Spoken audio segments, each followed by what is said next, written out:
कौन ब्रह्मा का पिता है, कौन विष्णु की मां, शंकर का दादा कौन है, हमको दे बता। ये जानने के लिए कृपया सुनिए। जगत गुरु तत्वदर्शी संत रामपाल जी महाराज के अमृत वचन सर्व पवित्र धर्मों के पवित्र शास्त्रों के आधार पर।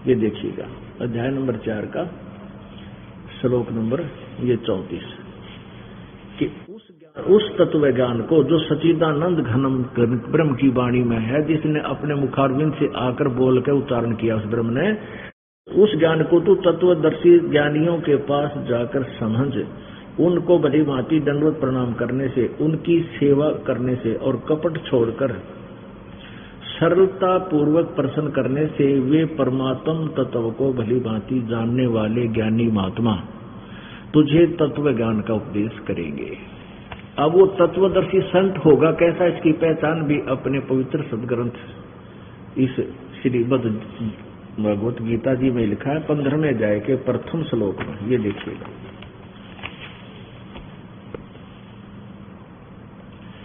अथ पंचदशो अध्याय 15वां अध्याय। ये देखिए प्रथम में क्या लिखा है, ऊर्ध्व मूलम अधः शाखम अश्वत्थम प्राहु अव्यम छंदासी यस्य प्रणानी ये तम वेद स वेदवित्। ऊर्ध्व मूलम अधः शाखम, ऊपर को जड़ वाला, नीचे को शाखा वाला, यो अविनाशी पीपल का वृक्ष कहा जाता है। एवं माने अविनाशी और अश्वत्थम माने मजबूत वृक्ष, पीपल का वृक्ष शब्दों, प्राहु माने कहा जाता है संसार रूपी वृक्ष है। और छंदासी यस्य प्रणानी, उसके छंदासी माने विभागों को, छंद टुकड़ों को, उसके पत्ते आदि को, यह तम जो जानता है, स वेदवित्, यह तम वेद जो जानता है, वेद माने जानना होता है, जिसको उसका ज्ञान है, स वेदवित्, वह वेद के तात्पर्य को जानने वाला, अर्थात वो तत्वदर्शी संत है। आदि पुरुष परमेश्वर मूल वाले, इन्हीं के द्वारा अनुवाद पढ़िए। यहाँ गलत किया इन्होंने, अधः शाखम, अधः का अर्थ इन्होंने लिख दिया ब्रह्मा रूप मुख्य शाखा वाले। ये ब्रह्मा विष्णु महेश के ऊपर इनकी बुद्धि है ना थी, अनुवाद के खाक करेंगे ये। यहाँ लिखा अधः शाखम, अधः माने नीचे होता है, इन्होंने किया है। अध्याय श्लोक नंबर 2 में, इसी 15वें में यहाँ देखना, इस 2, ये 3 नंबर है, ये 2 नंबर का अनुवाद है। अधः माने नीचे, अधः, और यहाँ लिखा अधः माने नीचे, तो हम इसी को ठीक कर लें यहाँ से। अधः शाखम ऊर्ध्व मूलम, आदि पुरुष परमेश्वर रूप मूल वाले, यानी ऊपर को जड़, ऊर्ध्व लिखना था, ऊपर को जड़ वाले, अर्थात ऊपर को जड़ तो समझो वो आदि परम परमेश्वर यानी परम अक्षर ब्रह्म है। ये जड़ इस वृक्ष, संसार रूपी वृक्ष की, जिससे सबको राहत मिलती है, जड़ से खुराक जाती है पूरे वृक्ष को। अधः शाखम, यहाँ लिखना है हमने नीचे को शाखा वाला, अधः माने नीचे। ये तो जहां बिजली थे उड़ा गोबर कर दिया ना। यहाँ देखो, संसार रूपी पीपल के वृक्ष को अविनाशी कहते हैं, वेद जिसके पत्ते कहे, इन्होंने छंदासी माने वेद लिख दिया। ठीक है, ये अर्थ कुछ भी बना सकते, लेकिन इसका सीधा अर्थ है इसके विभागों को, जो पत्ते आदि विभाग हैं कहे जाते हैं, और उस संसार वृक्ष को यह वेद, यह माने जो पुरुष, मूल सहित जड़ से लेकर पत्तों तक जो बता देगा, तत्व से जानता है, वह स वेदवित, वह वेद के तात्पर्य को जानने वाला है, यानी वो वेद को सही जानता है, अर्थात वो तत्वदर्शी संत है। अपनात्मा अध्याय नंबर 15 के श्लोक नंबर 2, 3, 4 में ये बताया कि तीनों गुण रूप शाखाएं हैं। ये देखना अध्याय नंबर 15 का अब श्लोक नंबर 2 और पढ़ ले। उस संसार वर्ष की तीनों गुण रूप ये जल से बड़ी हुई शाखा, विश्व परवाला शाखा। आप संस्कृत भी पढ़ सकते हैं क्योंकि देवनागरी लिपि है, आप शिक्षित हो और इसमें कोई हम आसानी से पढ़ सकते हैं। देखना ये विषय परवाला शाखा, विषय भोग रूप कोपलों वाली देव मनुष्य और त्रिका, ये जिनकी अपनी सोच है। विषय परवाला माने विषय वासना रूपी ये शाखा है, नीचे और ऊपर फैली हुई है, मनुष्य लोक में कर्मों के अनुसार बांधने वाली, यानी ब्रह्मा विष्णु महेश, ये रजगुण ब्रह्मा सतगुण विष्णु तमगुण शिव जी हमें यहाँ कर्मों के बंधन में बांधने की मुख्य कारण है, मूलानी जड़ है। अपनात्मा देखो ज्ञान ऐसे समझा जाएगा इस पवित्र सदग्रंथ का। वहां तो लिखा है कि संसार रूपी वृक्ष की जड़ ये परमात्मा पूर्ण ब्रह्म है, जिससे सबको राहत मिलती है। और यहाँ लिखा है दूसरे मंत्र में कि ये रजगुण ब्रह्मा सतगुण विष्णु तमगुण शिव जी तीनों गुण रूपी शाखा है उल्टे लुट के संसार रूपी वृक्ष की, और ये आपको कर्म अनुसार यहाँ बांधे रखने की मूल है, जड़ है, मुख्य कारण है।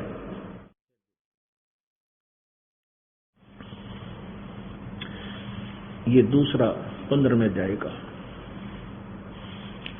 उस संसार वर्ष की तीनों गुण रूप रजगुण ब्रह्मा सदगुण विष्णु तमगुण शिव जी रूपी जल से बढ़ी हुई ये विषय परवाला शाखा, विषय कोपलों वाली यानी नीचे शाखाएं हैं, ये शाखाएं हैं नीचे और ऊपर, सर्वत्र नहीं, केवल ऊर्ध्वम, ऊर्ध्वम माने ऊपर, ऊर्ध्वम फैली हुई मनुष्य लोक में कर्मानुबंधनी, कर्मों के अनुसार बांधने वाली, कर्मों में फंसाकर रखने वाली, नियमित यहाँ हमें नियोजित रखने वाली, ये मूलानी यानी मुख्य कारण है, ये जड़ें हैं, हमारी जड़ है, हमें यहाँ बांधे रखने के मुख्य कारण है मूलानी। और नीचे और ऊपर फैली हुई है, सभी लोगों में नहीं लिखा इसमें, अनुसंततानी यानी व्याप्त हो रही है। अब तीसरे में कमाल किया है, इस संसार वर्ष का जैसा स्वरूप, जैसा वर्ष स्वरूप जैसा कहा है वैसा यहाँ विचार काल में नहीं है, अर्थात तेरे मेरे डिस्कशन में, इस गीता जी के ज्ञान में। अब क्या कह रहा है कि जो अब मैं तुझे ज्ञान दे रहा हूँ, गीता ज्ञानदाता कहता है, अर्जुन तेरे मेरे डिस्कशन में विचार काल में मैं तुझे यथार्थ ज्ञान नहीं दे पाऊंगा इस संसार रूपी वृक्ष की रचना के बारे में, क्योंकि इसका आदि और अंत यथार्थ रूप से मुझे ज्ञान नहीं। इसलिए कहा कि इसके बारे में तत्वदर्शी संतों को जाकर पूछ। यहां देखना, इस संसार वृक्ष का स्वरूप जैसा कहा है वैसा यहाँ विचार काल में यानी गीता के ज्ञान में नहीं पाया जाता, क्योंकि न तो इसका आदि है और न इसका अंत था, न इसकी अच्छी प्रकार से सचिथी ही है, यानी जो गीता ज्ञानदाता इससे परिचित नहीं है। इसलिए इस सुविरुद्ध मूलम यानी जिस संसार रूपी वृक्ष का जो जड़ है वो तो अविनाशी है, वो परमात्मा परम अक्षर ब्रह्म आदि पुरुष परमेश्वर, दृढ़ यानी सदा रहने वाला, अति दृढ़ मूल वाले संसार रूपी पीपल के वृक्ष को यानी सारी सृष्टि रचना को दृढ़ वैराग रूपी शस्त्र द्वारा काटकर नहीं, उस तत्व ज्ञान रूपी शस्त्र द्वारा इस उलझी हुई गुत्थी को काटकर, उसके पश्चात इस चौथे श्लोक में बताया है, उसके पश्चात उस परम पुत्र परमेश्वर को भली भांति खोजना चाहिए, जिसमें गए हुए पुरुष फिर लौटकर संसार में नहीं आते, और जिस परमेश्वर से यानी जिस भगवान ने परमात्मा ने पुरातन संसार वृक्ष की प्रवृत्ति विस्तार को प्राप्त हुआ था, जिस परमात्मा ने इस संसार रूपी वृक्ष की रचना की है, उसी आदि पुरुष नारायण की मैं शरण हूं। इस प्रकार दृढ़ निश्चय करके उस परमेश्वर का मनन और निधिध्यासन करना चाहिए। यानी इससे सिद्ध है कि गीता ज्ञान दाता अपने बारे में कह रहा है कि मैं तो नासवान हूं, तू भी नासवान है, पहले भी जन्म हुआ, आगे भी होगा, और मेरा ओम नाम है। और उस परमात्मा के बारे में जो सारी सृष्टि का रचनहार है, परम अक्षर ब्रह्म है, उसकी जानकारी किसी तत्वदर्शी संत से प्राप्त करें। और तत्वदर्शी संत से प्राप्त ज्ञान के आधार से आपको तत्व ज्ञान रूपी शस्त्र द्वारा इस उलझी हुई गुत्थी को काट कर उसके बाद उस परम पद परमेश्वर के उस परम पद को खोजना चाहिए। इसका अर्थ ये बनता है कि जहां जाने के बाद फिर कभी जन्म मृत्यु नहीं होती, साधक फिर लौटकर संसार में कभी नहीं आते। और मैं भी उसी की शरण हूं। वैसे गीता ज्ञानदाता खुद कह रहा है कि मैं भी उसी की शरण में हूं, केवल उसी की पूजा कीजिए। उसी के बारे में गीता जी अध्याय नंबर 18 के श्लोक नंबर 62 में कहा है कि अर्जुन तू सर्वभाव से उस परमेश्वर की शरण में जा, उस परम अक्षर ब्रह्म की शरण में जा, जिसकी कृपा से तू परम शांति को और सनातन परम धाम को प्राप्त होगा। अपनात्मा वो परमात्मा कौन है? यहां थोड़ा सा एक और समस्या आ जाती है कि रजगुण ब्रह्मा है, सतगुण विष्णु, तमगुण शिव जी। ये कंसेप्ट क्लियर करना गढ़ा जरूरी है। और ये अपने सदग्रंथों में ही इनकी जो ना हिस्ट्री लिखी है, इनकी इतिहास में लिखा हुआ वही पढ़कर सुनाते हैं। ये देखिएगा श्रीमद् देवी भागवत हिंदी टीका सहित प्रथम भाग, ये कहां से प्रकाशित है? अथ देवी भागवतम सभाष्टिकम सहमातम। यह है खेमरा श्री कृष्ण दास प्रकाशन, बंबई से प्रकाशित है। इसके देखिएगा ये तीसरा सकंद यहां से प्रारंभ होता है। अथ श्रीमद् देवी भागवते भाषा टीका युक्ते तृतीय सकंद प्रारंभते। अब इसमें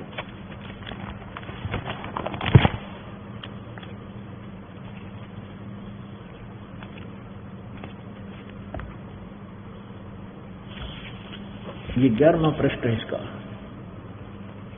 पृष्ठ नंबर 11 पर, और ये भाषा टीका सहित तृतीय सकंद अध्याय 5 में।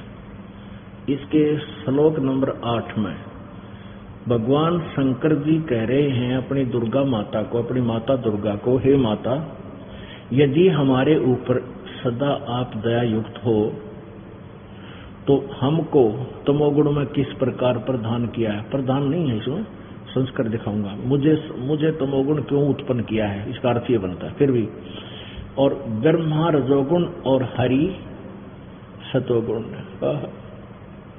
हरि सतोगुण युक्त किए हैं। अब यहां देखिएगा संस्कृत ये है। ये 7वां श्लोक समाप्त हुआ, 8वां प्रारंभ हुआ। यदि धर्मनान सदाम्बिके कथम अहम विहित है। कथम अहम, मुझे क्यों बना दिया, विहित माने क्यों उत्पन्न कर दिया, विहित तमोगुण, तमोगुण है, मुझे तमोगुण क्यों उत्पन्न कर दिया। और कमल से उत्पन्न होने वाले ब्रह्मा को रजोगुण संभव, रजोगुण क्यों बना दिया, क्यों उत्पन्न कर दिया।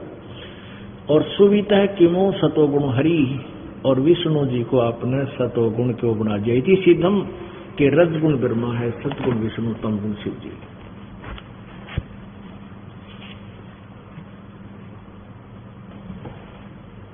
अब ये इसलिए दिखा कि जो पीछे आपने देखा अपनात्मा दास का केवल इतना ही प्रयत्न है। परमात्मा यही बता रहे थे कि गीता जी अध्याय नंबर 16 के श्लोक नंबर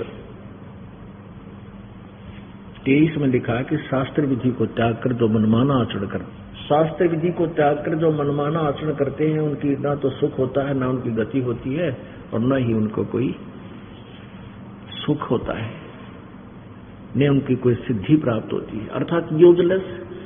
अब ये प्रसंग यहाँ से शुरू हुआ था कि न तो ब्रह्मा जी को ज्ञान है, न विष्णु जी को ज्ञान है, न शिव जी को ज्ञान है। अब यहाँ देखिएगा, ब्रह्मा विष्णु महेश जी की सती थी, उनके ज्ञान की सती थी।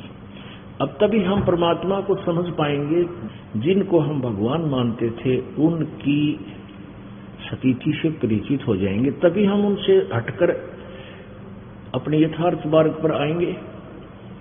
ये निंदा नहीं है दास जो कर रहा है, ये तो एक अनमोल काम कर रहा है। यानी कई अनजान जो अज्ञान आधार पर आधारित हैं कहते हैं आपके गुरुजी तो दूसरों की आलोचना करते हैं, वो अपना ज्ञान बताओ। अरे अपना बता करके न बात बिगाड़ रखी है, अपनी अपनी कह गए इस दुनिया के माँ, और बिन साहिब की बंदगी की तो ठिकाना ना। हम निंदा नहीं करते, हम सदग्रंथों को आपके रूबरू कर रहे हैं, और सदग्रंथों में जो लिखा है उनको आप सच्चा मानते हो, क्योंकि जो आपके गुरु जी थे वो यही बताते थे कि हम ये ज्ञान पुराणों से आपको बता रहे हैं, वेदों से बता रहे हैं, गीता जी से बता रहे हैं। आज उन्हीं को हम फिर पढ़ रहे हैं, बड़ी इतनी सी बात है। देखिएगा श्रीमद् देवी भागवत,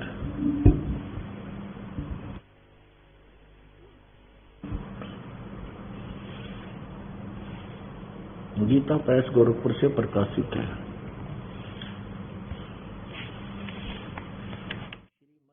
श्रीमद् देवी भागवत, संपादक हनुमान प्रसाद पोदार चिमनलाल गोस्वामी। और ये कहाँ से प्रकाशित है? मुद्रक में प्रकाशक है गीता प्रेस गोरखपुर, गोविंद भवन कार्यालय कोलकाता का संस्थान। यहाँ देखिए 28 पृष्ठ पे पहला सकंद, ये प्रथम सकंद, पहला सकंद, पृष्ठ नंबर 28 पर नारद जी ने कहा, महाभाग व्यास जी। अब नारद जी के ज्ञान की, व्यास जी के ज्ञान की, और ब्रह्मा जी के ज्ञान की, और विष्णु जी के ज्ञान की आपके सामने एक झलक दिखाऊंगा। नारद जी ने कहा, महाभाग व्यास जी, तुम इस विषय में जो पूछ रहे हो, ठीक यही प्रश्न मेरे पिताजी ने भगवान श्री हरि से किया था। किससे? विष्णु जी से। अब देवा अधिदेव भगवान जगत के स्वामी हैं, और लक्ष्मी जी उनकी सेवा में उपस्थित रहती है। दिव्य कौस्तुभमणि उनकी शोभा बढ़ाती है। वे शंख चक्र गदा और शंख चक्र और गदा लिए रहते हैं, पीताम्बर धारण करते हैं, 4 भुजाएं हैं, वक्ष स्थल पर श्री वत्स का चिन्ह चमकता रहता है। वे चराचर जगत के आश्रयदाता हैं, जगत गुरु हैं, एवं देवताओं के भी देवता हैं। ये तो नारद जी की बुद्धियाली, और व्यास जी सुन ही रहा है, वो तो पहले अज्ञानी है। ऐसे जगत प्रभु भगवान श्री हरि महान तप कर रहे थे, उनकी समाधि लगी थी, यानी विष्णु जी घोर तप कर रहे थे। यह देखकर मेरे पिता ब्रह्मा जी को बड़ा आश्चर्य हुआ। उन्होंने उनसे जानने की इच्छा प्रकट की। किससे? श्री विष्णु जी से ब्रह्मा जी ने जानने की इच्छा प्रकट की। ब्रह्मा जी ने पूछा, प्रभु आप देवताओं के अध्यक्ष ब्रह्मा जी विष्णु जी को सर्वेसर्वा मान रहे हैं, जगत के स्वामी और भूत भविष्य एवं वर्तमान सभी जीवों के एकमात्र शासक हैं। भगवान फिर आप क्यों तपस्या कर रहे हैं और किस देवता की आराधना में ध्यान मग्न है? मुझे असीम आश्चर्य ये हो रहा है कि आप देवेश्वर एवं सारे संसार के शासक होते हुए भी समाधि लगाए बैठे हैं। ब्रह्मा जी के विनीत वचन सुनकर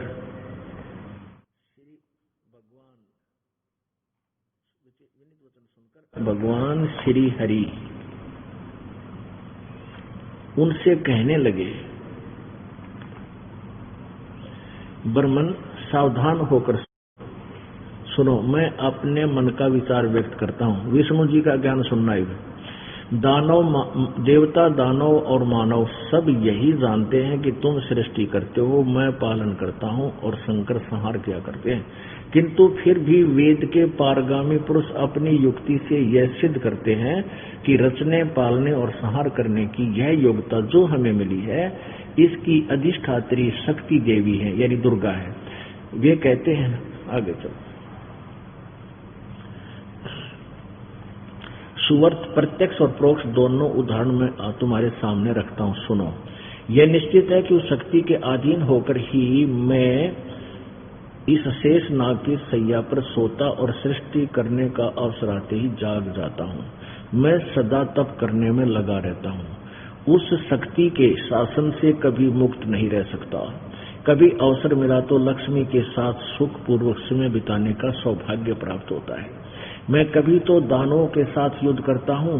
अखिल जगत को भय पहुंचाने वाले दैत्यों के विकराल शरीरों को शांत करना मेरा परम कर्तव्य हो जाता है और मुझे उस शक्ति के यानी दुर्गा के अधीन होकर रहना पड़ता है। मुझे सब प्रकार से शक्ति यानी दुर्गा के अधीन होकर रहना पड़ता है। उन भगवती शक्ति का यानी दुर्गा का मैं निरंतर ध्यान किया करता हूं। ब्रह्मा जी, मेरी जानकारी में इन भगवती शक्ति से बढ़कर दूसरे कोई देवता नहीं, कोई भगवान नहीं है। आलिया विष्णु जी के ज्ञान का ओढ़ विष्णु जी का है, मैं दुर्गा से ऊपर किसी भगवान को नहीं जानता। मेरी जानकारी में दुर्गा सुप्रीम पावर है, सुप्रीम गॉड है, मैं इसकी पूजा करता हूं। अपने आत्माओं, एक तो ये देख लो, परमात्मा पहले कहा करते थे, भाई तन दर सुखिया कोई न देखा, जो देखा सो दुखिया हो। उदय अस्त की बात करते हैं, मन सबका किया विवेक का हो, सबका किया विवेक का हो। क्या बताते थे भाई, साच कहूं तो जग ना माने, पर झूठ कही ना जाई हो। साच कहूं तो जग ना माने, पर झूठ कही ना जाई हो। ब्रह्मा विष्णु ये शिव जी दुखिया, जिन ये राह चलाई हो, जिन ये राह चलाई हो। परमात्मा 600 वर्ष पहले कहा करते रहे, ब्रह्मा विष्णु में सुखी नहीं, तुम इनकी पूजा करके सुख की आशा इनसे करते हो, थारी आंख फूट रही है ज्ञान आड़ी। अब ये स्वयं कह रहा है कि मैं ज्यादातर पहले तो घोर तप करता है, इस काल का जाल है ये। इस तप करने से इनमें सिद्धि आ जाती है, इनकी बैटरी चार्ज हो जाती है और फिर ये राक्षसों को मारते हैं, जाकर उस सिद्धि शक्ति से लड़ते हैं और फिर उस पाप के को इनके बैड अकाउंट में लिख देता है। ये काल है, सारा जीवन बर्बाद कर देते हैं ये ब्रह्मा विष्णु महेश। क्यों? बड़ी घनी पुण्यात्मा, विशेष पुण्य संग्रह जिन आत्माओं का होता है उनको ये पद दे देता है, राज्य पद है ये। और जितना उच्च राज्य पद प्राप्त होगा उतना ही पाप का भागी इस काल के जाल में जीव गणा होगा। ये राज्य था 10 दिन का और करोड़ों वर्षों का नरक, फिर गदार कुत्ता कमर टूटेगी, काग खाएंगे, फिर कुत्ता बन के कीड़े पड़ेंगे, वो पाप रहेंगे न्यारे, वो इसको भोगने पड़ेंगे। अब ये खुद स्वीकार करते हैं कि मन ने मुश्किल से कभी कोई टाइम थोड़ा बहुत मिलता है तो लक्ष्मी जी के पास थोड़ा बहुत समय बिताता हूँ, नहीं तो मैं ज्यादातर तप करता हूँ, फिर युद्ध करता रहता हूँ। और भगवान 600 साल पहले बताया करते परमात्मा, उसकी बात हमारा जची कोई ना, क्योंकि इन अज्ञानिया ने हमारे अंदर अज्ञान इतना ठोक दिया था, उस झूठ को सच्ची जता रखी थी। अब विष्णु जी तक है, मैं दुर्गा से ऊपर कोई भगवान नहीं मानता, मैंने बेराय को नहीं, ज्ञान नहीं। अब दुर्गा कहती है कि एक ब्रह्म की पूजा करो, ये और देख लो। वो कहती है कि ब्रह्म की पूजा करो और सब बातें छोड़ दो। ये 7वां स्कंध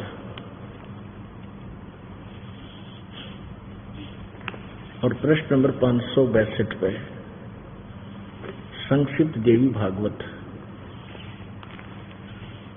देवी के द्वारा हिमालय को ज्ञानोपदेश, ब्रह्म स्वरूप का वर्णन। श्री देवी जी कहने लगी, पर्वतराज ये हिमालय को ज्ञान दे रही है, हम यहाँ है उस ब्रह्म स्वरूप का वर्णन, हम ब्रह्म का स्वरूप ही पढ़ेंगे। इसने अपने बारे में थोड़ा लिखा लेकिन वास्तविकता ये बता दी, यहाँ पर उस ब्रह्म का क्या स्वरूप है यह बतलाया जाता है, जो प्रकाश रूप सबके अत्यंत समीप में स्थित गुह है, हृदय रूप गुहा में स्थित होने के कारण गुहाचर नाम से प्रसिद्ध है और महान पद अर्थात परम प्राप्त है। वह समस्त प्रजा के ज्ञान से परे है, अर्थात किसी की बुद्धि में आने वाला नहीं है, यह तुम जानो। जो परम अक्षर रूप है, जो सूक्ष्म से भी अत्यंत सूक्ष्म है, जिसमें संपूर्ण लोक और इन लोकों में विनिवास करने वाले प्राणी सतीत हैं, वही यह अक्षर ब्रह्म है, वही सबके प्राण है, वही सबकी वाणी है और वही सबके मन है। वह यह परम सत्य और अमृत अविनाशी तत्व है। यानी ब्रह्म को कदे अक्षर परम कह रही है, क्योंकि इसको भी ज्ञान नहीं है दुर्गा को। और उस वेदने योग्य लक्ष्य का तुम वेदन करो, मन लगाकर उसमें तन्मय हो जाओ। सौम्य उपनिषद में कथित महान अक्षर रूप धनुष लेकर उस पर उपासना द्वारा तीक्ष्ण किया हुआ बाण संधान करो और फिर भावानुगत चित्त के द्वारा उस बाण को खींचकर उस अक्षर रूप ब्रह्म को ही लक्ष्य बनाकर वेदन करो। परवण उसका नाम है, यानी ओम तो मंत्र धनुष है, जीवात्मा साधना करती है वो बाण है और ब्रह्म उसका उद्देश्य है, ब्रह्म लक्ष्य कहा जाता है। यहाँ देखिएगा, उस एकमात्र परमात्मा को ही जाने, दूसरी सब बातें छोड़ दो। और उस एकमात्र ब्रह्म को ही जाने, दूसरी सब बातों को छोड़ दे। यानी और किसी भी देव की पूजा नहीं करनी, अपनी को भी मना करती है ये। यही अमृत रूप परमात्मा के पास पहुंचाने वाला पुल है। संसार समुद्र से पार होकर अमृत स्वरूप परमात्मा को प्राप्त कराने का यही सुलभ साधन है। जिस प्रकार रथ के चक्कर मारे, यहाँ देखो, इस आत्मा का ओम के जप के साथ ध्यान करो। ओह, कि उस परमात्मा की भक्ति केवल ओम का नाम से जाप करो। इससे अज्ञान में अंधकार से सर्वथा परे, संसार समुद्र से उस पार जो ब्रह्म है उसको पा जाओगे, तुम्हारा कल्याण। अब यहाँ क्या बताया है कि वह ब्रह्म 563 पृष्ठ पे, 563 पृष्ठ पे, वह यह सबका आत्मा ब्रह्मलोक रूप दिव्य आकाश में स्थित है, वहां पर रहता है, वहां उसका निवास है ब्रह्मलोक में। और पुण्य आत्माओं, गीता जी अध्याय नंबर 8 के श्लोक नंबर 16 में लिखा है कि ब्रह्मलोक पर्यंत ये सभी पुनर्वर्ती में है, इनका वहां गए हुए प्राणी भी फिर जन्म मृत्यु में आते हैं। ये है श्रीमद् भगवत गीता अध्याय नंबर 8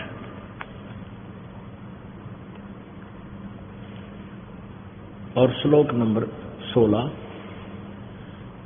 हे अर्जुन, ब्रह्मलोक पर्यंत सब लोग पुनरावर्ती में हैं। यहाँ देखना, इन पुनरावर्ती का क्या अर्थ दिया है, अर्थात जिनको प्राप्त होकर पीछे संसार में आना पड़े, ऐसे इसको पुनरावर्ती का इन्होंने यहाँ इसका सरलार्थ भी किया है। पता है कि हे अर्जुन, ब्रह्मलोक पर्यंत सब लोग पुनरावर्ती में हैं। अब यहाँ लिखा ना, इन्होंने आगे अनुवाद गलत किया है, परंतु किंतु मुझे कुंती पुत्र मुझे प्राप्त होकर पुनर्जन्म नहीं होता।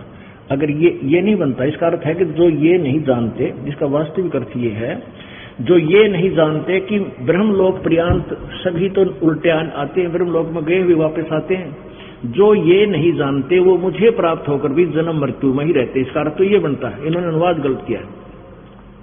यदि ये अनुवाद सही हो इनका कि मुझे प्राप्त करके फिर कभी जन्म मृत्यु नहीं होती, तो फिर वो सारे श्लोक गलत हो जाते हैं। दूसरे अध्याय का 12वां, चौथे अध्याय का गीता जी के 4था और 9वां, चौथे अध्याय का 5 से लेकर 9, और भी काफी जगह इसने बताया है कि उस परमात्मा की भक्ति कर वही पूर्ण मोक्षदायक है। तो इसे ये सिद्ध हो गया कि ब्रह्मलोक तक गए हुए भी जन्म मृत्यु में आते हैं, उनका पूर्ण मोक्ष नहीं होता। इति सिद्धम। अब ब्रह्म कहता है, आपने अभी पहले सुना कि हे अर्जुन, तू सर्वभाव से, गीता जी अध्याय नंबर 18 के श्लोक नंबर 62 में, तू सर्वभाव से उस परमेश्वर की शरण में जा जिसकी कृपा से, यानी वो उसकी पूजा के लिए बताता। जैसे गीता जी अध्याय नंबर 15 के श्लोक नंबर 4 में आपने पढ़ा कि तत्व ज्ञान प्राप्त होने के उपरांत उस परम पद परमेश्वर की खोज करनी चाहिए, जहां जाने के बाद फिर कभी लौटकर संसार में साधक नहीं आते। और जिस परमात्मा ने सारे ब्रह्मांडों की रचना की है और मैं भी उसी की शरण में हूं, ये दृढ़ निश्चय करके उससे की भक्ति करनी चाहिए। और यही गीता जी अध्याय नंबर 18 के श्लोक नंबर 62 में कहा है कि अर्जुन, तू सर्वभाव से उस परमात्मा की शरण में जा। वो परमात्मा कौन है, कैसा है, कहाँ रहता है, वह परमात्मा परम अक्षर ब्रह्म है और उसका नाम कबीर देव है, कबीर साहब है। उसके विषय में आपको जानकारी देते हैं। उस सूक्ष्म वेद की कुछ उस अमर वाणी को आपको सुनाते हैं, जो कितनी मार्मिक है, कितने गूढ़ रहस्य से युक्त है। आदरणीय गरीबदास साहिब जी को परमात्मा की प्राप्ति हुई। परमेश्वर स्वयं आकर के उनको गांव छुड़ानी, जिला झज्जर, हरियाणा प्रांत, भारतवर्ष में वो स्वयं परमेश्वर पूर्ण ब्रह्म, परम अक्षर ब्रह्म एक साधु रूप बनाकर गरीबदास जी को खेतों में मिले, जिस समय गरीबदास जी अपने ही गायों के पाली थे, गवाले थे। वहां से उनकी आत्मा को सचखंड सतलोक लेकर गए। ब्रह्मा विष्णु महेश की सब सचिति से परिचित करवाया।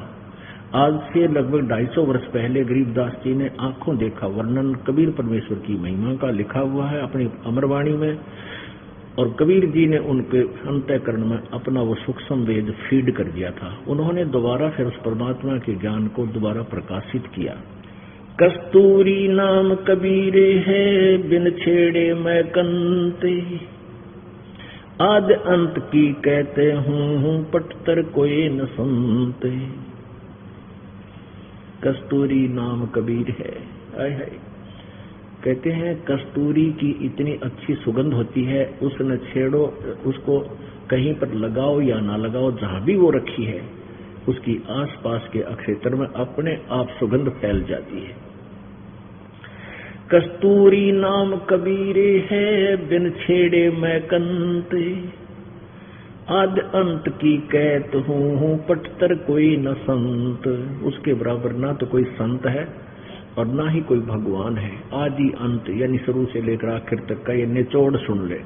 चिदानंद चंदन कला अवगत लहर उठनते, जिन आकार अजोख पद त्रिकुटी में दिखनते। नैनो मद निरखत रहे अवगत नाम कबीर, बेड़ा पार लगाए हूँ सुरत सरोवर तीर। ना सतगुरु जननी जन्या, जाके माने बाप। अब गरीबदास साहिब जी आंखों देखा बता रहे हैं कि वो कबीर परमात्मा जो सतगुरु रूप में यहाँ आते हैं, यथार्थ ज्ञान देते हैं।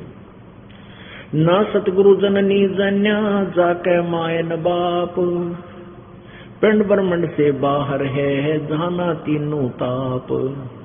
नैनो मद निरखत रहे अवगत नाम कबीर, बेड़ा पार लगाए हों सुरत सरोवर तीर। दो नैनो बीच कमल है, उजल हिरंबर धाम, शेष शेष फुल रटत है, जिन्होंने पाया राम।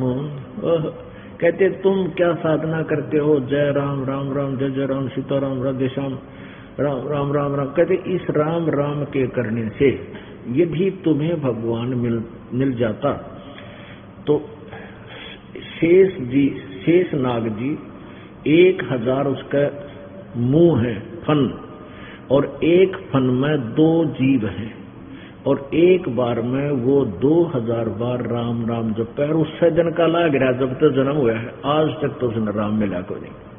यानी गुण तीनों की भक्ति में ये भूल पड़ो संसारे, कहे कबीर निज नाम बिना वे कैसे उतरो पारे। निज नाम यथार्थ मंत्र, यथार्थ भक्ति मंत्र नाम के बिना तुम पार नहीं हो सकते। गरीब शेष 88 ना गए, 2400 पर चोख, 3300 पर तलब है, कोई बकरा कोई भूख। क्या बताते हैं कि ना तो ये 88,000 ऋषि पार हुए, और ना ये 24 अवतार और 33 करोड़ ये देवता। इनके ऊपर भी काल का जाल है, काल का फरमान इनके पास आता है, काल का तलब है, और ये 84 लाख योनियों में धक्के खाते हैं, भटकते हैं। कोई बकरा बनता है, कोई भोग बनता है। एक बार जब राजा युधिष्ठिर जी ने यज्ञ की थी, अश्वमेध यज्ञ की थी, इसलिए कि मेरे को ये भयंकर स्वप्न दिखाई दे रहे हैं, ये किसी प्रकार ये तीन ताप का कष्ट मेरा हरण हो, दूर हो। तो श्री कृष्ण जी के बताए अनुसार साधना की गई थी और उसमें एक यज्ञ की गई थी और उसमें एक टर्म एंड कंडीशन रख दी थी कि सभी संत, ऋषि, महापुरुष, देवता सभी को आमंत्रित करो और जब सब भोजन खा लेंगे, भोजन जब खा लेंगे तो ये शंख, एक शंख रख दिया अलग से, एक सुसज्जित स्टेज बनाकर एक आसन पर, कि ये शंख अपने आप बजेगा। यदि शंख बज गया तो समझो आपकी यज्ञ पूर्ण होगी, यानी तुम्हारा संकट निवारण हो जाएगा, अन्यथा नहीं होगी। तो उस यज्ञ में कौन आगे थे? 33 करोड़ देवता, 88,000 ऋषि, 12 करोड़ ब्राह्मण और ब्रह्मा विष्णु महेश गुप्त रूप में, और साथ में ये ज्योति निरंजन काल भी अन्य रूप धारण करके आ गया था और सभी ने भोजन कर लिया था, वो शंख नहीं बजा। तब श्री कृष्ण जी में प्रेरणा जी परमात्मा ने अपनी सतिथि को जीवित रखने के लिए, तो श्री कृष्ण जी ने भी भोजन खा लिया था। अब युधिष्ठिर जी ने पूछा, प्रभु हमारे पाप गणे हैं, हमने बहुत जुल्म किया महाभारत के युद्ध में, जिस कारण से हमारी यज्ञ पूर्ण नहीं हुई, शंख नहीं बजा और सभी ने भोजन खा लिया, प्रभु हम घने पापी हैं। श्री कृष्ण जी ने कहा था, भाई इसमें शंख बजाने वाला कोई साधक है ही नहीं, और ये जितने दिखाई देते ना अपने, ये भक्त नहीं है, ये ऋषि, ये मोक्ष मार्ग को पर नहीं लगे हुए ब्रह्मा, ये सभी देवता जितने 33 करोड़ देवता, 88,000 ऋषि, उसमें इसी तो बैठी थी ये वशिष्ठ मुनि जैसे और मारकंडे ऋषि जैसे और वही सारे 9 नाथ 84 सिद्ध, ये गोरखनाथ जैसे भी आत्मा गुप्त रूप में वहां आई हुई थी, और उनके भोजन खाने से भी उनका यज्ञ संपूर्ण नहीं हुआ था। तो श्री युधिष्ठिर जी उनके मुंह की तरफ देख रहे, श्री कृष्ण जी की तरफ, जैसे हक्के बक्के से रह जाते हैं कि ये भगत को ना। श्री कृष्ण जी में मालिक ने प्रेरणा दी, कबीर जी ने, और श्री कृष्ण जी बोला कि भाई ये भगत को नहीं, ये तो सारे 84 लाख योनिया में गधे कुत्ते सूर बनेंगे। अब युधिष्ठिर के उनके मुंह की तरफ देख रहा, जैसे आंखें फट जाती हैं। कृष्ण जी समझ गए कि ये मेरी बात पे यकीन नहीं कर रहा। श्री कृष्ण जी ने कहा कि युधिष्ठिर मेरी बात पर यकीन नहीं है, अगर नहीं जी ऐसी कोई बात नहीं हो सकती, आप जो कहो सच्ची ना हो, पर मेरी बुद्धि छोटी है, मेरे नूना जसदीशे से तोब बैठे ये 33 करोड़ देवता, 88,000 ऋषि, 12 करोड़ ब्राह्मण जो चारों वेदों को कंठस्थ किए बैठे, और यहाँ बैठे इंद्र के लोक की बात बता दें। कृष्ण जी बोले ये जंत्र मंत्र कर सके, इनका मोक्ष नहीं हो सकता। तो दाद यकीन होता दिखा, तो श्री कृष्ण जी ने अपना आशीर्वाद हाथ वो वहां पर वर्तमान सभी ऊंचे ऊंचे आसन पर बैठे नो दच का कति ना धोकर एक गच अच्छा भोजन खाना था, तो यूं बैठे उनको यूं हाथ कर दिया सबकी तरफ एक बार, और फिर कहा कि देख युधिष्ठिर, इनकी आगे आने वाले जन्मों की सतिथि, कोई तो बकरा बना खड़ा अपने आसन पर, कोई गधा बना खड़ा, कोई कुत्ता, कोई केचुआ, कोई सांप, कोई किसी प्रकार के, हर प्रकार के उनके अलग अलग से, कोई कई एक ही प्रकार की योनि प्राप्त करेंगे ऐसे उनके।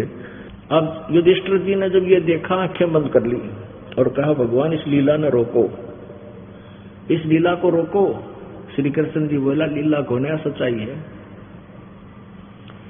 इनके पास यथार्थ भक्ति नहीं, तो मान बढ़ाई के भूखे हैं, सिद्धियां प्राप्त किए, यहाँ फूले फिरे एक दूसरे पर चौधरी पाक रहे हैं, ये मोक्ष मार्ग नहीं है। परमात्मा ने, क्योंकि परमात्मा ही साची बुलवाता है, जैसे गीता जी का ज्ञान देते समय परमेश्वर ने इस काल से सच्चाई को आदि मैं काल हूं, सब न खान आया हूं, और वो परमात्मा कोई और है ना, क्यों कति ना बोलो, उस परमेश्वर के हाथ में रिमोट है, हमसे कितने सियाने बंडा, हम जीव के जीव हैं।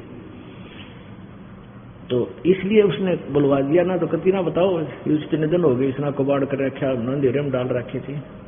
पता था परमात्मा ने मेरे बच्चे गीता को सच्ची मानेंगे और गीता के बारे में इनको पता नहीं होगा, मेरा दास आएगा, इनको सच्चाई से परिचित करवाएगा, मुझे पहचान लेंगे, इनका मोक्ष कर दूंगा, सतलोक ले चलूंगा। मेरे बच्चे यहाँ बहुत दुखी हो रहे हैं, कोई गधा बन रहा है, कोई गधी बना, कोई कुत्ता, कोई कुतिया, ब्रैन मैटी हुई। और मनुष्य जीवन में कौन सुखी? ब्रह्मा विष्णु महेश तक सुखी नहीं है। तो यहाँ वो सूक्ष्म वेद भी यही बता रहा है। 88 ना गए 2400 पर चोख, ये 24 अवतार इस विष्णु जी के और आदि, ये 24 अवतार भगवान के, ये भी नहीं पार हो सकते। 3300 पर तलब है, कोई बकरा कोई बोक। 33 करोड़ देवता भी कहते हैं ये भी कोई बकरा बनेगा कोई बोक, यानी 84 लाख योनियों में जाएंगे। 88 5 में 2500 में पूछे, ये तो अस्थिर है नहीं कभी मुकाम के बेकूच। 24 अवतार तक हो चुके हैं, 25वां और आवेगा नीकलंग नाम से कलयुग के अंत में। राजा हरिश्चंद्र जी स्वर्ग में बैठे हैं, उनको फिर यो चौधरी बना के भेजेगा काल, यहाँ पर यहाँ का अवतार बनाओगा। और वो क्या करेगा? कलयुग के लास्ट में कृतघ्नी लोग हो जाएंगे। अब ये जो समय चल रहा है वर्तमान का पुण्यात्माओं, ये मोक्ष काल है। अब ये मोक्ष समय है और ये कुछ 1000 वर्षों तक रहेगा। एक बार फिर पुण्य स्थिति ऐसे आएगी पृथ्वी पर जैसे सतयुग में हुआ करता था, क्योंकि सब मार धाड़ कर रहे हैं, चोरी लूटी खसोटी माया जोड़न की होड़ लाग रही है, किसी का बरकत नहीं, किसी को शांति नहीं, सबकी दुर्गति दूने दुख। नरे मेडिकल खोल लिए, शहर शहर में नरे हॉस्पिटल प्राइवेट भी, हर सबका भीड़ जो खचाखच भरे रहते हैं, क्योंकि उनके पाप नहीं कट सकते, वो मर जाए सड़ का हॉस्पिटलों में। और परमात्मा की दया से वो रोग आपके वैसे ही ठीक होने लग जाएंगे, क्योंकि परमात्मा से बड़ी कोई शक्ति है ही नहीं। लेकिन वो होंगे किस तरह? इस विधि से आपके अंदर नम्रता, आपकी भक्ति बढ़ेगी। तो ऐसे ये एक बार पूरे विश्व में एक बार या दौड़ रुकेगी, नहीं तो आग लाग रही है। बाण भाई का कार्य यानी माया माया दिखे, भाई भाई का माया के ऊपर मिनट में मुकदमा, लठम लठा, बाप की इज्जत नहीं, माता पिता से प्यार रहा नहीं, और कोई साहूकार दिखता ना। मान किसी ने 2 नंबर करके इकट्ठा भी कर लिया, फिर पाप का भागी बनेगा, आगे 84 लाख योनियों में दुख पाओगे। तो बालक नादान बच्चे हैं जो जहर खा रहे हैं, जब इनको ज्ञान हो जाएगा फिर छुएंगे नहीं, आज भी ना लावे। तो अब ये समय बहुत अच्छा चला। लास्ट ये क्या होगा? जब ये युग, ये कुछ समय है, मालिक का ये ज्ञान पूरे विश्व पर जाएगा, इसमें कोई नहीं रोक सकता, क्योंकि सबको जरूरत है परमात्मा की, और यहाँ सुख होता है सबको। तो वहां जाने के बाद तो फिर लास्ट में कति कृतघ्नी प्राणी हो जाएंगे, भक्ति कोई करेगा ही नहीं, क्योंकि अभी तक तो ये ही नहीं पता था भगवान कौन है, मंत्र कौन सा जिससे भगवान मिले, ये रोड़ा रोड़ा रखी थी बात। अब ये कंसेप्ट क्लियर हो गया। अब कबीर परमात्मा ने क्या बताया था कि 9 मन सूत उलझिया, ऋषि रहे जखमार, और सतगुरु ऐसा सुलझा दे उड़ जाए ना दूजी बार। 1 किलो सूत हो ना, सूत धागा, पहले कच्चे सूत होया करते, वो उलझ जाता, जब उन्हें खेचे तो टूट जा, गांठ पड़े, वो धीरे धीरे सुलझाना पड़ता था। वो सारे दिन में 1 किलो भी सुलझ कर नहीं देता। परमात्मा कहे इन ऋषियों ने, अज्ञानियों ने, इन महर्षि कहलाने वाले कथित ऋषियों ने इस ज्ञान को अज्ञान बना दिया, 9 मन सूत उलझा दिया, उल्टी कथा सुना के वेद विरुद्ध ज्ञान देकर सबके हृदय में यो अज्ञान ठोक दिया। अब 9 मन सूत उलझा रखा है इस ज्ञान का, और कहते हैं 9 मन सूत उलझिया, ऋषि रहे झकमार, और सतगुरु ऐसा सुलझा दे उलझे न दूजी बार। अब यो ऐसा सूत सुलझा दिया गया है, ये तत्व ज्ञान रूपी एक ऐसा रोशनी दे दी है, ये सारा सूत सुलझा कर तय करके रख दिया। अब ये उलझनेगा, इस कलयुग में नहीं उलझेगा यो ज्ञान, जिसने भक्ति चाहिए। अगर भक्ति करना बंद कर देंगे वो अलग बात है, क्योंकि ये कुछ दिनों तक ये साइंस काम करेगी। अब पुण्यात्माओं आज साइंस के चक्कर में आकाश में बना के विमान घूम रहे हैं, इससे भूल गए भगवान को।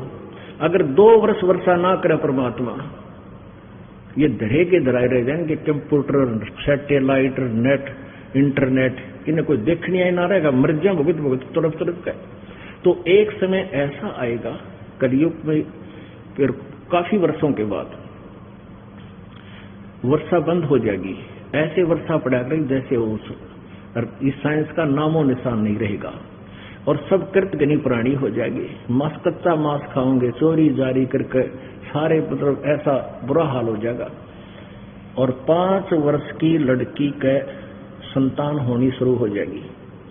20 वर्ष की आयु होगी, उसमें 5 खंड होंगे। 15 वर्ष की आयु में सभी मनुष्य, स्त्री पुरुष, युवा भी हो लेंगे, बूढ़े भी हो लेंगे, मर भी लिया करेंगे। और बिल खोद के, क्योंकि कद बहुत छोटा हो जाएगा, 1.5 फुट का, और पूरी पृथ्वी पर जैसे कीड़े मकोड़े हुआ करें, इतनी जनसंख्या हो जाएगी। बिल खोद खोद का अपने वो मकान बना लिया करेंगे। और फिर इतने कृतघ्नी हो जाएंगे, भगवान का कोई नाम रख लेगा नहीं, सभी दुष्ट हो जाएंगे। तो उस समय ये नीकलंक नाम का अवतार होगा। 25वां अवतार, और 10वां भी उसी को कहते हैं, 25वां भी उसी को कहते हैं। उसकी बहुत लंबी खड़ग होगी, तलवार होगी, वो अच्छी मजबूत शरीर का होगा। और फिर इनको ऐसे काटेगा जैसे अड़ंगा काटा कर किसान खेत में, इन सभी को मारेगा। उस समय किसी के हृदय में जरा सा भी कोई परमात्मा की जगह बची हुई होगी। वो कौन होंगे? वो आप में से होंगे, क्योंकि जो ई पार हो गए, पूरा विश्वास करके, भक्ति सत करके, मर्यादा में रहे तो पार हो जाएंगे। और कुछ रह गए, काल के हाथ लग जाएंगे, उनका फिर मनुष्य जन्म होता रहेगा इस पुण्य के कारण। और भक्ति आगे करेंगे नहीं, वो पुण्य ही उनके कई जन्मों तक चलते रहेंगे। फिर थोड़ी बहुत चाह उनके भगवान की फिर भी रही रहेगी, उसमें फिर वो बचेंगे। और जमीन जो है 3 हाथ समझो, 4.5 फुट नीचे तक, इसमें ऊपर से लेकर 4.5 फुट तक उपजाऊ अंश नहीं रहेगा। आप देख रहे हो, एक फसल को तैयार करने के लिए दे खाद पे खाद, दे खाद पे खाद, यूरिया और फलाना, और कितने कट्टे इसमें जहर ठोकर लाएंगे। अंत में यह कति निष्क्रिय हो जाएगी, या योग्य नहीं रहेगी कास्ट करने की, उपजाऊ नहीं रहेगी। तो फिर क्या होगा कि फिर बहुत जबरदस्त वर्षा होगी, पूरी पृथ्वी पर जल ही जल कई फुट खड़ा हो जाएगा। और कई वर्षों में जाकर के वो धीरे धीरे सूखेगा। और नीचे जो जहर चला गया पृथ्वी में, वो ऊपर आएगा, ऊपर आकर के वो ऊपरली सतह पर, पृथ्वी को नीचे से फिर घास जमेगा, ऊपरली सतह पर वो विष खत्म हो जाएगा। और नीचे से उपजाऊ अंश काफी वर्षों तक जब उसमें खड़ा रहने से फिर घास फूस पैदा होगा पृथ्वी पर, पेड़ पौधे हो जाएंगे हरिये पे। और वातावरण दूषित होने के कारण आपका कद घट जाएगा, इस जीव का कद, हाइट कम होती चली जाएगी। तो प्रदूषण को फिर ये वृक्ष ठीक करेंगे, पूरी पृथ्वी पर वन ही वन हो जाएंगे। और सारे जो प्रदूषण को, वन ऑक्सीजन को छोड़ेंगे, कार्बन डाइऑक्साइड ग्रहण करेंगे। इस प्रकार ये पूरे वातावरण को फिर परिवर्तित कर देंगे। और फिर क्या होगा कि माता पिता तो छोटे छोटे हुआ करेंगे, और बेटा बेटी उनसे दुगनी उम्र के, दुगनी हाइट के होने लग जाएंगे कुछ ही दिनों में। और फिर सतयुग प्रारंभ हो जाएगा। और जो अच्छी आत्माएं फिर सतयुग में जन्म लेंगी, लेकिन वो होंगी वही जो अब विचलित रह जाएंगी, और ईप पार होगी, उनका फिर जन्म नहीं होगा। वहां आपकी ऐसे ही मनुष्य जीवन होगा, आपका ऐसा ही परिवार होगा। जैसे आप यहाँ जन्मे तो आपको धीरे धीरे आपका पूरा एक संसार बस गया, ऐसे ही वहां आपका एक परिवार होगा। जो अच्छी आत्माएं आपके बच्चे हैं, अगर वो भक्ति करके तो जो के तो ये बच्चे आपके साथ वहीं आ लेंगे। और नहीं, वहां पर आपको बहुत अच्छी व्यवस्था होगी, और वहां से भी आपको अलग से परिवार आपका उसी तरह होगा। और मृत्यु नहीं, बुढ़ापा नहीं, और किसी चीज का अभाव नहीं। तो यहाँ जो प्रसंग चल रहा था, 88-5 में 2500 में पूछे, ये तो अस्थिर है नहीं, कबे मुकाम कबे कूच। 88,000 ऋषियों में, और ब्रह्मा, विष्णु, महेश, माया और धर्मराया, इन 5 को में, और फिर ये तो अस्थिर है नहीं, और कदे मुकाम कदे कूच, यानी इनकी भी सबकी जन्म मृत्यु होती है। ये स्थिर नहीं है, ये अविनाशी नहीं है। 10वां तो अवतारे है हिमालय का नीर, बहुत तक गोते खाएंगे सतगुरु कहे कबीर। शब्द संदेशा कहते हूँ बिन बिन भेद विचार, इसको माया जानियो 9-10वां अवतारे। माया माने ये भी जन्म मृत्यु के अंदर माया के खिलौने हैं। 9वां और 10वें जो अवतार हैं ये भी माया ही के अंदर, काल के अंदर ही उलझ पुलझ हैं। कृष्ण कन्हैया राम है ये बलि 52 अवतार, हिरणा कुश नरसिंह है सब माया विस्तार। वो तो अचल अनूप है नूरी दे शरीर, वो परमात्मा और है जिसका नूरी शरीर है, तेजो में शरीर है, तेज पुंज का शरीर है।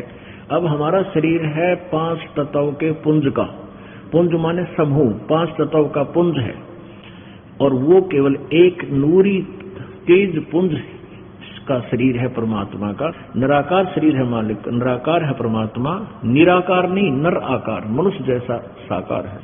धरता को करता कहें बड़ा अंदेशा मोहे, पारस पद भेंटा नहीं जिसको कहिए लोए। लोक अलोक द्वीप सब पूर्ण पद प्रकाश, धौल धरनी सब जाएंगे थिर सी आकाश। घट में शोक से लक्षलाइए सूतक बड़ा अंधेरे, ये दम गिनती के दिए भाई फेर सको तो फेरे। है निचोड़ कर दिया सारे ज्ञान का। क्या बताते हैं कि घट में सूतक बढ़िया, सबके अंदर जो ना शोक सिलसिला, ये सूतक बढ़िया अंधेरे। अब सूतक पातक बोलते हैं। सूतक कहें किसी का खुशी होगी, बालक हो गया, और पातक कहें मृत्यु हो जा। कहते हैं दुख और गम ये तो यहाँ आपका सदा बने रहेंगे थोड़े बहुत, और ये दम गिनती के दिए भाई फेर सके तो फेर, ये गिन के मनुष्य जीवन दे रखे आपको, आपके श्वासों की गिनती करके आपका जीवन निर्धारित किया हुआ। और एक मनुष्य के श्वास की कितनी कीमत है। होए होए कहता हूँ कई जात हूँ कहूँ बजा कर ढोल, और श्वास जो बिना नाम के जात है ये 3 लोक का मोल, कबीर जी कहते हैं। अब क्या बताते हैं कि घट में शोक सिलसिला और सूतक बड़ा अंधेर, ये दम गिनती कीजिए तो फेर से कहते फेर। अब कोई कहता जी मैंने नाम ना जपया 2 दिन, क्यों नहीं जपया भाई? अब टेंशन सी होगी थी। अच्छा भाई टेंशन में नाम में छोड़ा तेने, रोटी खानी छोड़ी ना, पानी पीना छोड़ा ना भाई, और टाइम लगा जब सिनेमा भी देखा तेने, है तेरा गजब भैया। और छोटी मोटी, क्योंकि आप बहुत ज्यादा पाप से ग्रस्त हैं। धीरे धीरे जैसे कपड़ा घना मैला हो गया, एक बार साबुन लाया तो थोड़ा सा कुछ दिखेगा, कहीं साफ होने लग गया, फिर 2 बार 3 बार 4 बार साबुन सुबुन लाने से फिर उज्जवल होगा। तो ऐसे ही आप जी भक्ति कर रहे हो, धीरे धीरे धीरे धीरे आपके युगों युगों के ढेर हैं पाप कर्मों के, और साबुन और जल अभी प्राप्त हुआ ही शुरू है, आप लगाने इसमें और देखना निर्मल हो जाओगे। तो इस दौरान अब जैसे इस दौरान जो जीवन है आपका, इसमें थोड़ी बहुत ठूठा बनी रहा करे, और भक्ति नहीं छोड़नी चाहिए। भक्ति करें पार पड़ेगी, नहीं तो फिर भक्ति छूट गई और ये तो और ज्यादा बढ़ जाएंगे चाहते हैं। एक समय एक दरोगा जी घोड़ी पर चढ़ा जाता, कहीं आ रहा था SHO, और गर्मियों के का समय मौसम था, उस घोड़ी को भी प्यास लग आई और खुद को भी बहुत जोर की प्यास लग रही। एक किसान रहट के द्वारा पानी निकाल रहा था, सिंचाई कर रहा था अपने खेत में। पहले रहट होते थे, पुली सी लगाई जाती थी, ऊपर पुली के ऊपर चैन के ऊपर बाल्टियां वेल्ड करके नीचे से भरकर आती थी, और पुली घुमाई जाती थी बैलों के द्वारा, जैसे कोल्लू घुमाया करें।